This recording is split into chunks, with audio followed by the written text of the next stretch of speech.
sobre esse grupo de protocolos de camada física, então, que a gente vai ver comumente. Eles são comuns a redes industriais, redes embarcadas, como a gente viu, essas redes automotivas, redes embarcadas em outros sistemas de comunicação, daqui a pouco uma rede embarcada de um avião, uma rede embarcada de um ônibus ou de um outro veículo qualquer. Mas um dos protocolos bem comuns, e é um protocolo quase histórico aí, que é o RS-232. Esse RS-232 ele remonta a uma época aí, acho que os anos 70, se eu não estou enganado, eu posso até buscar alguma informação sobre isso aqui agora. Mas ele começou aí para comunicação entre dispositivos, entre terminais mesmo. Padronizou aqui ele em 1969, para a gente ter uma ideia. Então não é um protocolo recente, mas hoje em dia a vantagem dele é que é de fácil implementação. Tem dispositivos aí compatíveis, qualquer microcontrolador a gente consegue implementar ele, por exemplo. Ele, como foi pensado para uma comunicação ponto a ponto entre dispositivos, opa, já deu spoiler aí, ele é ponto a ponto, ele não é pensado como uma forma de um barramento, então uma conexão de um dispositivo a um dispositivo, e ele foi especificado para uma distância de até 15 metros e originalmente 20 kilobits por segundo. Então é um protocolo razoavelmente lento, é um protocolo que usa uma interface serial simples. Mas hoje em dia, se a gente pegar qualquer porta serial num computador nosso aqui e for configurar ela, a gente vai ver que tem opções de até 115 kilobits por segundo. Bem comumente, esse tipo de protocolo RS-232. E até taxas de dados mais altas aí, que para automação é muito tranquilo. Se vocês tiverem contato com microcontroladores, tudo isso, esse tipo de protocolo serial é muito comum a gente usar até mesmo para debug, poder usar um computador como se fosse uma tela para monitorar o que o microcontrolador está fazendo. Ele pode ficar enviando informações de debug para a da porta serial. A gente pode inclusive ter uma espécie de interface gráfica interagindo com o nosso sistema só usando os dados enviados por uma porta serial desse tipo. Mas se a gente conhece um pouco de sistemas eletrônicos, a gente vai ver que especificar níveis de tensão de mais ou menos 25 volts para comunicação é alguma coisa meio exagerada, eu acho. Eu nunca vi um sistema, nunca medi um sistema serial que realmente operasse aqui com esses limites de mais 25 volts e menos 25 volts para delimitar esses níveis lógicos alto e baixo aqui. Mas pensa aqui, a gente está falando de um protocolo aqui que foi concebido 50 anos atrás, 53 anos atrás. Ele é ponto a ponto, então, quer dizer que um dispositivo transmite e outro recebe, ele não é bidirecional num, em nenhum sentido, então o dispositivo de um lado do enlace e do outro lado do enlace, eles vão ter um sinal de referência, um terra, né, em relação à referência dos dois lados, e eles vão ter um TX de um lado que vai ser ligado no receptor RX do outro, e vice-versa, para que haja tráfego de dados bidirecional. Não há necessidade de haver esse tráfego de dados bidirecional. Isso aqui é só a camada de enlace. Eu posso sempre disparar informações só num sentido, em que um dispositivo sempre transmite e o outro só recebe. É um caminho também. Existe a necessidade, então, de um cabo tipo crossover, porque se eu ligar um cabo direto em que o RX de um lado vai no RX do outro, o TX de um lado vai no TX do outro, não faz sentido. Eles têm que fazer essa inversão. E a sinalização dele está resumida aqui nesses dois diagramas que são bastante simples. A gente consegue observar isso aqui no osciloscópio até. Já que a gente fala em taxa de dados aí de dezenas de kilobits por segundo, esses durações, esses períodos aqui são dezenas a centenas de microsegundos cada período. A gente vê aqui que a lógica, nível lógico zero, ou também chamado de espaço, ele tem uma tensão mais 3 volts, entre 13 e 25 volts. E a lógica um, nível lógico alto, tem de menos 3 a menos 25 volts. Eles chamam de marca, space e mark. Que são o que a gente conhece de nível lógico alto e baixo, um sistema serial qualquer. E aqui embaixo a gente tem mais ou menos a identificação do que comumente se usa para a interpretação desses bits. Que se inicia com um bit de partida, que é sempre um zero. Depois seguem aqui 7 bits de dados. E um bit de paridade, que é a paridade dos 7 bits de dados enviados. E 2 bits de parada para ter certeza que depois disso se percebeu que encerrou a transmissão. Vejam que esse protocolo ele era pensado inclusive para a transmissão de informação entre terminais de visualização e que ele usa esses 7 bits porque 7 bits é o tamanho da tabela ASCII. Vocês conhecem a tabela ASCII? que é uma tabela que tem correspondências do alfabeto ocidental, acredito, com caracteres mais comuns aqui. Vocês vão ver que não tem cedilha, não tem outros dispositivos, e uma série de símbolos diferentes que representam de comandos diferentes e são interpretados como comandos mesmo para o computador. Backspace, Enter, outros comandos desse tipo. Mas que tem uma série de sinais gráficos imprimíveis aqui. Se a gente vai ver só 7 bits, com 7 bits a gente consegue criar 128 combinações diferentes, certo? Entre símbolos e sinais gráficos imprimíveis, a gente usa esses 128 aí e a gente não consegue representar caracteres de todos os alfabetos do mundo. Por isso que hoje em dia se usam outras codificações de dado para escrever textos de fato. Não teria o cedilha aqui, não teria outros símbolos gráficos aí de outras línguas específicas, então o ASCII ele é bastante restrito nesse sentido. Mas que, correspondendo à época de desenvolvimento desse protocolo serial aqui, inclusive ele era especificado com 7 bits de dados sendo carregados em cada transação. A implementação de hoje em dia, que está mais disponível para nós, esse tipo de protocolo, RS-232, é de 0 e 5 volts só. Em vez de usar aqueles níveis de mais 25 e menos 25 volts, a gente usa o nível positivo como mais 5 volts e o negativo como zero, como alto e baixo, simplesmente, que a gente pode chamar de níveis TTL, ou até mesmo níveis CMOS, que em geral são referidos como 0 e 3.3 volts. Existe certa interoperabilidade nos dois sentidos, porque o TTL também reconhece 3.3 como nível lógico alto, e a maior parte dos dispositivos CMOS também tolera 5 volts na entrada.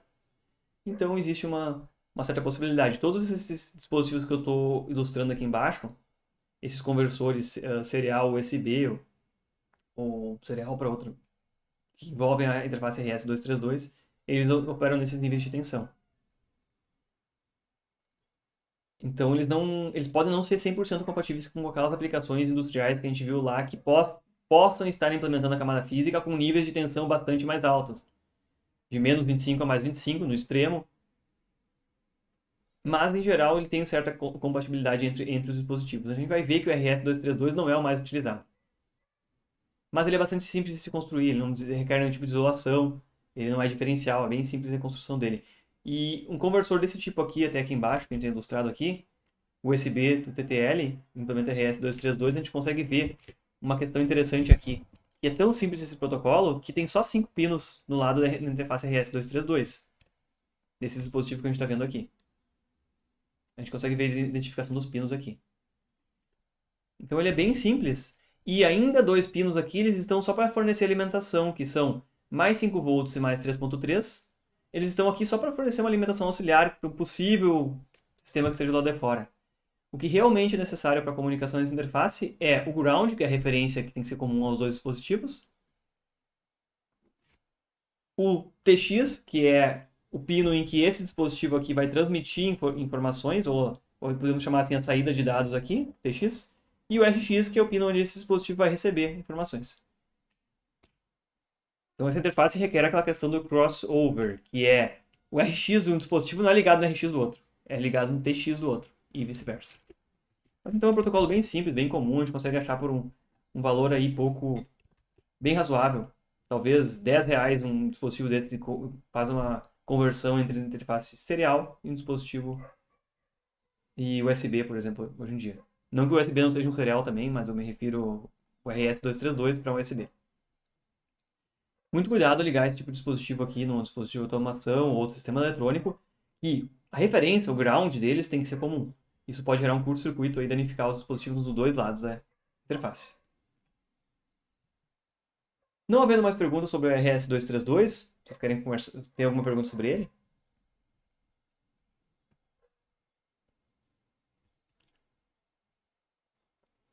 Ah, eu disse aqui que tem várias taxas de dados diferentes, né? Ninguém me perguntou, mas quem é que Aqui não. define? Ei, Matheus, quem é que define a taxa de dados, então? Se eu disse que tem tantas taxas de dados diferentes aqui. Autonegociação? Como é que eles se entendem?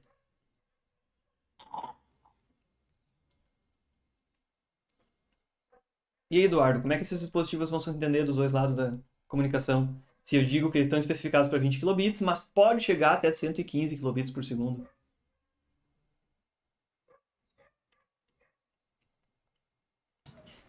Boa pergunta. Uma ótima pergunta. Isso aqui não tem autonegociação, não é convencionado entre fabricantes, então cada um vai ter que configurar manualmente nos dois lados do enlace isso aqui. Dispositivos como CLP, você pode acessar uma variável lá e botar qual a taxa de bits que vai comunicar aquela interface. Um computador, você pode entrar lá no Windows, a gente vai ver ali, né, lá em seguida uns prints dessas telas aí, que você pode configurar manualmente essas taxas de bits aqui. Mas tem que ser convencionado nos dois lados, os dois dispositivos têm que conversar com a mesma taxa de dados para eles se entenderem. Não é um protocolo muito, vamos dizer, inteligente ou plug and play. Ele tem que ser configurado manualmente, assim como também quantos bits vão ser usados de paridade e o tipo de paridade também, eventualmente, pode ser diferente na implementação. Então, são parâmetros a serem configurados manualmente nos dois dispositivos. Saltando aqui para a interface serial, então, tipo RS485. RS485, a gente pode chamar até mesmo de uma variação do 232, porque ela tem muito em comum. E agora eu não sei mentir para vocês nada sobre a questão histórica, mas eu não lembro exatamente quando é que foi especificada, mas não é uma interface tão antiga assim como o standard atual em vigência de 1998. Mas a gente vai ver algumas questões interessantes aqui que ela já permite taxas de dados mais altas, prevê taxas de dados mais altas, distâncias maiores de comunicação, até 1.200 metros, com taxa de dados até 2 megabits por segundo, não quer dizer que com a maior distância ele atinge essa taxa de dados de fato. Mas eu estou rapidamente escaneando aqui para ver se eu encontro a informação que a edição inicial do EIA RS485 é datada de abril de 1983. Então é mais velha do que grande parte de nós aqui na aula, ou talvez todos os presentes. Mas por que ainda se utiliza esse protocolo tão antigo aí? Taxas de dados maiores não são interessantes para esse tipo de aplicação. E esse dispositivo começa a ter características interessantes do ponto de vista da sinalização elétrica dele. Então, esses dispositivos com esse tipo de interface são regidos por essa norma, EIA-RS 485 ou TIA 485 também. Aqui é uma cara de um dispositivo desses. Eu tenho inclusive dois desses aqui, desses conversores USB RS485 aqui. Possivelmente a gente venha usar na outra aula para implementar umas lógicas nele, ver como a gente controla ele. Mas pode ser uma plaquinha com essa cara aqui também, conectores parafusáveis. E a sinalização dele, que não tem especificada aqui, essa informação aqui, níveis lógicos, mas também ela é baseada no nível positivo e um nível negativo. Mas a sinalização ela é a diferença entre os dois sinais, entre a tensão dos dois terminais. Quer dizer, eu não preciso necessariamente ter uma referência para comunicação aqui. O que vale é a diferença de tensão. E aí ela suporta, vamos dizer assim, três níveis lógicos. Vejam só, se eu tenho dois sinais, eu posso ter três combinações entre eles. Eu posso ter a diferença entre eles ser praticamente zero, significa os dois podem estar em nível lógico alto, os dois podem estar em nível lógico baixo, os dois podem estar em 5 volts, os dois podem estar em 10 volts, mas os dois terem mesma tensão, uma tensão próxima, que seria equivalente aqui ao idle. Tipo, tá disponível, não tem nada sendo transmitido naquele barramento se os dois são com a tensão parecida. Tanto nível lógico alto quanto baixo.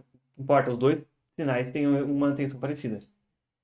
Se eu quero botar a marcação de space aqui, a sinalização space, em que o vermelho ou o mais fica com uma tensão mais negativa em relação ao azul, ou o menos, chamado de space, esse símbolo aqui, a gente poderia chamar de, talvez, de nível lógico zero. Corresponde aqui, ó. Ele chamou de zero aqui nas outras aparições desse símbolo. Quer dizer que, para marcar isso, eu tenho que botar o vermelho com uma tensão menor do que o azul. E o contrário, se eu quero marcar nível lógico alto, um lógico aqui, que é chamado de mark, 1, 1, eu tenho que botar o vermelho com uma tensão maior do que o azul. Então essa sinalização ela é diferencial. Só que por ter três combinações possíveis, agora, a gente também consegue representar, além do mark nível lógico alto e space nível lógico baixo, 1 e 0 respectivamente, a gente também pode dizer está disponível a linha, ninguém está transmitindo, que é o idle. Vocês já pensaram nisso? Três níveis a gente consegue representar, não somente dizer está transmitindo 0, está transmitindo 1, mas posso dizer não está transmitindo nada também, no meio do caminho. Isso é inclusive uma das formas de. Isso aqui é inclusive relacionado com a forma que Essas impedâncias são especificadas nos dispositivos aqui embaixo, em que no centro a gente tem representado o meio de físico de comunicação mesmo, aquele cabo que pode ter 100 metros lá, 5 ohm, 5,5 ohms por fio, ou pode ter 1.200 metros de distância de comunicação mais longa. Mas especificamente esse resistor aqui de 220 ohms faz com que quando ninguém está forçando o barramento com o Mark ou com o Space, que é nível lógico alto ou baixo, esse barramento fique com aproximadamente 0 volts. Fique no meio do caminho flutuando. Então um dispositivo consegue identificar se outros dispositivos estão transmitindo ou não e pode eventualmente usar o barramento aí. Eu posso também usar o mesmo barramento para transmissão bidirecional, porque afinal basta um dispositivo entender que foi pedido a ele pode começar a transmitir. Eventualmente, os dispositivos não precisam só responder a mensagem, eles podem entrar no barramento e tentar falar, transmitir dados espontaneamente. Não é necessário para a operação dessa camada física que haja um mestre, ou haja um escravo, ou haja um papel especificamente. Mas qualquer um tem essa capacidade de entrar, talvez, na rede e transmitir. E por ser um protocolo bastante comum também, não que o RS-232 não tenha também, mas é muito comum achar transceivers aqui, ó, que respeitam todas as regras da parte elétrica, que são um circuito integrado pequeno, fácil aí, barato de se adquirir, alimentado com 5 volts, e em que, de um lado, do lado esquerdo aqui, a gente tem diretamente sinais de comando que poderiam ser ligados ao microcontrolador. Se a gente olhar aqui embaixo, teria uma entrada de dados dele e habilita transmissão de dados, os dois pinos. E, no sentido contrário, quando o meu microcontrolador vai receber dados, uma saída de dados do nosso transceiver, ROUT e ROUT Enable aqui, habilita receber dados. De forma que esse próprio transceiver, essa solução simples integrada, ela suporta um nível de tensão entre os pinos, pino positivo e negativo ali, ou A e B, como ele chamou aqui. E também controla para que habilite o buffer de saída, por Data Enable aqui, habilitar e escrever no barramento, ou não habilitar e escrever no barramento e deixar que outros dispositivos falem. E também faz essa interpretação dos dados que volta, por meio do buffer de recepção. Não passa esses níveis de tensão diretamente ao microcontrolador ou ao dispositivo que esteja aí dentro. Então é bem comum encontrar esse tipo de dispositivo de interface, é fácil barato de implementar ele. E tem todos esses requisitos aqui de impedâncias do lado de fora. Vocês podem ver que, inclusive, essa implementação aqui, ela não prevê a geração de tensões muito altas, como aqueles mais e menos 25 volts lá. Se ele é alimentado de 4,75 a 5,25 volts, é muito pouco provável que ele vai gerar tensão muito alta na saída, a não ser que ele tenha um dispositivo magnético aqui dentro para fazer essa conversão de níveis de tensão. Cabe destacar, então, que nesse protocolo se usa essa sinalização diferencial. Um outro ponto também, quando a gente viu sobre meios de comunicação, era que a sinalização diferencial ela tem uma maior imunidade à interferência, se a gente lembrar. Se lá no receptor ele vai subtrair a tensão dos dois terminais para verificar se é nível lógico alto, baixo ou nada, uma interferência vai se acoplar em geral nos dois cabos dessa sinalização. Quando se usa cabos para trançado, então se acopla menos interferência ainda. Mas fica essa ressalva aí, a sinalização diferencial também melhora a questão reduz a questão de interferência. A diferença dos protocolos anteriores, esse aqui só necessita dois terminais, porque não existe uma referência, então não existe aquele pino de ground que deve ser comum nos dois lados. Permite ter ligação e barramento de múltiplos dispositivos conectados em paralelo. A gente vai olhar aqui algumas configurações de barramentos aqui. E para deixar bem claro aqui, especificações mínimas aqui dos pulsos de tensão é que o nível lógico alto, bit 1, ele deve ter a tensão na saída O menos a tensão na saída B, menor que 200 mV. E o nível lógico bit 0 deve ter a saída A menos a saída B, a diferença delas deve ser no mínimo 200 mV. Então, aquela faixa de mais ou menos 200 mV é a faixa em que a gente vai considerar que o barramento está solto, idle, que não existe uma comunicação ocorrendo. Então, qualquer dispositivo que vê essa diferença de tensão dentro dessa faixa aqui, não tem ninguém transmitindo. Ele vai interpretar como o barramento está disponível. Ainda assim, deve prestar atenção para a questão de tensão de modo comum. Os dispositivos não toleram uma tensão de modo comum infinita, então é provável aí que possam ocorrer problemas de curto-circuito entre os dispositivos quando a referência dos sistemas for diferente. E aí entra o fato de que alguns dispositivos têm isolação galvânica entre os dois lados, então eles só produzem uma tensão diferencial para sinalização e eles também, por meio magnético, desacoplam o que eles recebem na entrada também. O RS-85 ele permite transmissão de dados até 20 megabits por segundo. Isso significa 20 milhões de símbolos por segundo, é bastante. A gente entra na casa aí dos centenas de nanosegundos agora a duração de um bit, enquanto que antes a gente tratava nas dezenas de micro. A gente avançou bastante aí. E com taxas de dados reduzidas até 1.200 metros. Vai olhar ali embaixo uma comparação entre todo mundo aqui. Mas aqui eu trouxe para destacar uma implementação comum desse tipo de protocolo, que é a implementação full duplex e half duplex. Como a gente, em geral, tem o papel do mestre e dos escravos numa rede, e que a gente quer ter certeza que o mestre possa falar com todo mundo e os escravos só respondam, a gente poderia botar todo mundo na mesma hierarquia, tendo aqueles pinos de transmissor e receptor ligados juntos nos nossos dispositivos, que seria essa opção da direita aqui. Em que o mestre vai transmitir, ele para de transmitir o comando, ele espera os escravos responderem. Espera que aquele escravo que ele endereçou, que mandou com um número de identificação específico, responda. Mas não acontece transmissão nos dois sentidos de dados. Eventualmente, se um dos escravos decidir começar a transmitir nesse barramento, ele pode também bloquear qualquer comunicação que cause conflito ou colisão com os outros dispositivos transmitindo.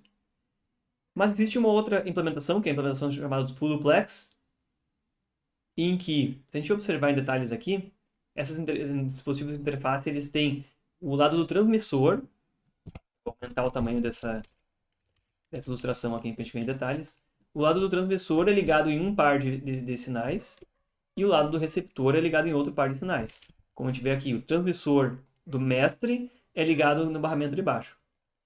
E todos os escravos têm o receptor ligado no barramento de baixo. Se a gente olhar aqui, o receptor aqui, e todos os escravos recebem o que o mestre está enviando somente. Então, está indicado aqui como from master. E no sentido contrário, todas as saídas dos escravos estão ligadas nesse outro par de fios aqui, nesse outro barramento. Aqui. E esse barramento é a entrada do mestre. Então, nessa forma de operação, a gente vai ter o custo de ter que instalar dois pares de fios, mas a garantia de que toda vez que o mestre mandar um comando, todos os escravos vão receber e os escravos podem inclusive estar respondendo a um comando ainda pelo barramento de retorno e o mestre já pode estar enviando mais dados pelo barramento mestre aqui. Então isso permitiria, teoricamente, atingir o dobro da taxa de dados de transmissão e ainda evitar que uma falha num escravo torne esse barramento do mestre completamente inutilizável, que ele sobrescreva os comandos do mestre, sendo que somente o mestre transmite no barramento e somente os escravos transmitem no outro. A gente pode ver que é muito hierárquico isso aqui. A rede inteira depende dessa organização, se tem mestre ou se não tem mestre, nesse caso da implementação full duplex. Na half duplex, em que o dado só é transmitido numa direção, é todo mundo conectado ao barramento com a mesma hierarquia. Essas duas interfaces físicas aí, esses dois protocolos, a gente vê como portas COM no Windows. E se a gente for abrir lá o gerenciador de dispositivos aqui, em geral vão estar lá em ports, COM e LPT, com 3 nesse exemplo aqui. Eu botei um dispositivo, o conversor USB serial no meu computador, e ele estava lá com 3, pode aparecer também aqui como USB serial port com 3. Mas nem sempre respeitam essa numeração começando com 1. Muitas vezes conecta no dispositivo e aparece como com 15. É uma questão dos drivers do próprio Windows gerenciarem isso aí. Eu posso configurar manualmente aquela taxa de dados, como a gente falou lá em kilobits por segundo. Ou melhor, eu tenho que configurar manualmente porque não existe uma autoconfiguração nesses protocolos de comunicação. E eu gosto de usar esse programinha aqui que se chama PUTY. P-U-T-T-Y. E que é bem fácil, eu consigo simplesmente indicar aqui qual é a interface, serial line, linha serial com 1, se eu vou usar com 1, com 3, se ele tiver listado como com 3 aqui, poderia ser. E aí eu boto no campo que ele chama de speed em bits por segundo. E aí se eu quiser comunicar em 20 kilobits, eu vou escrever 20 mil aqui dentro. Se eu quiser comunicar em 115 kilobits por segundo, eu vou escrever 115.000 aqui dentro. Então isso é determinado pelo próprio programa, então eu posso comunicar com diferentes dispositivos aí ao abrir uma sessão aqui dentro. E também existe aquilo que eu comentei anteriormente, que é possível que se tenha que configurar qual o tipo de paridade que se utiliza e se a transmissão ela ocorre LSB ou MSB. Se eu vou começar transferindo o bit menos significante do byte transmitido ou se eu vou começar a transmitir o bit mais significante primeiro. Isso tem a ver com a interpretação dessa sequência de bits transmitidos aqui. Se eu começo transmitindo da esquerda para a direita, se eu estivesse transmitindo a palavra F0 aqui, em hexadecimal, 0xF0, eu iria transmitir na convenção LSB, Last Significant First Bit, eu começaria transmitindo 0000 1 1 1 1. E se eu fosse transmitir com convenção MSB, eu iria transmitir 0xFF, né? Correspondente à palavra que eu citei aqui. Eu iria transmitir primeiro o 1 1 1 1, depois 0000. Então, essa configuração é manual, feita nos dois dispositivos. Ou quando eu tenho um dispositivo que eu já conheço a configuração, eu só configuro o outro do outro lado. Mas isso aqui também é possível configurar aqui nessa interface do computador. E para finalizar essa interface física aqui, a gente tem uma comparação entre esses dois protocolos aqui, que a gente estudou principalmente esse RS-232 e o 485, né? Mas existem algumas outras variantes no meio de portas seriais. Mas o RS-232 aqui e o 485 a gente vai focar. Sinalização diferencial. Somente o 485 implementa entre os dois. Número máximo de drivers e de receptores no mesmo barramento. O RS-232 ele é ponto a ponto, então a gente só tem um dispositivo que transmite e um que recebe. Enquanto que no 485 a gente pode ter até 32 dispositivos pendurados na mesma rede. Mas aí a gente tem que lembrar uma coisa. Tem um monte de dispositivos pendurados na mesma rede simultaneamente. Então, na implementação da camada de enlace, que não foi tratada aqui, deve existir algum tipo de endereçamento para organizar quem vai ser o dispositivo que vai responder e vai usar a cada momento esse barramento. O modo de operação do RS-232 pode ser tanto half duplex como full duplex, enquanto que o 485, em geral, é half duplex, como a gente viu, se implementar um barramento só. Para implementar full duplex, eu tenho que duplicar e ter dois pares separados, né? A topologia do RS-232, então, ele é só ponto a ponto, enquanto que o 485 é multiponto, porque eu consigo conectar vários dispositivos ao mesmo barramento. Distância de comunicação definida pelo padrão também em 15 metros do 232 e 1.200 metros no 485. Taxas de dados máximas. Agora a gente destaca que, dependendo da distância, né? Maior distância reduz a taxa de dados.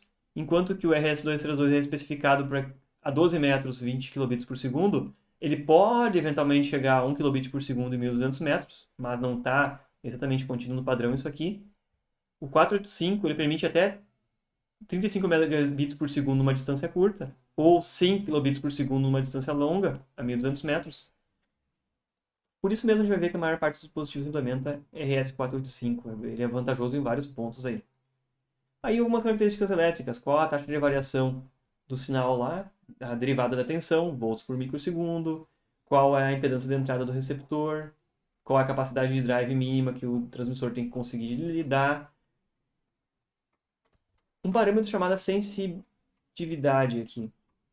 Lá na disciplina de telecomunicações, a gente vê que sensitividade é o que determina a mínima variação ou o nível mínimo em que se consegue separar esses dois sinais e que também determina a potência mínima do sinal em que a comunicação vai ser confiável. Quer dizer que naquela maior distância de comunicação, 1.200 metros lá, vai ter que chegar no mínimo para garantir a operação com segurança do RS-232, ele tem que ter mais ou menos 3 volts para ele conseguir discernir corretamente entre o nível positivo e o nível negativo. Se a gente for lembrar, esses eram aqueles níveis mínimos lá em cima, que indicavam na comunicação RS-232, enquanto que no RS-485 está especificado que tanto os receptores vão ter que conseguir diferenciar com uma diferença muito menor, é só mais ou menos 200 mV, eles têm que conseguir ainda, de forma confiável, diferenciar entre nível lógico alto e nível lógico baixo. A gente pode dizer que esses dispositivos que implementados suportam RS485, eles têm que ter uma sensibilidade, então, um valor muito menor. Uma sensibilidade menor vai nos permitir sempre uma operação em que o sinal é mais atenuado e ainda assim a gente consiga detectar ele na outra ponta. Por isso mesmo que, por ter uma sensibilidade menor, lá nos 1.200 metros o sinal é muito mais atenuado e ainda assim se consegue uma comunicação com 100 kbps por segundo e certa confiabilidade na comunicação. E aí outras questões de parâmetros elétricos aqui. Tensões que o receptor deve suportar, mais ou menos 15 volts. 485 tem uma questão até assimétrica aqui, mas ele não precisa de tensões tão altas. Menos 7 mais 12. E a capacidade de saída do driver aqui, quando tiver uma carga pendurada, quer dizer, com o barramento ligado lá, mais ou menos 5 volts é o mínimo que o RS232 tem que gerar. E no 485 é um pouco mais relaxada essa especificação aqui, mais ou menos 1,5 volts é suficiente já. Até mesmo porque é uma comunicação diferencial, né? Então, esse mais ou menos 1,5 volts pode significar que eu boto no nível positivo um dos sinais em relação ao outro, não necessariamente eu tenho que toda vez manipular os dois sinais, por ser uma sinalização diferencial na RS485.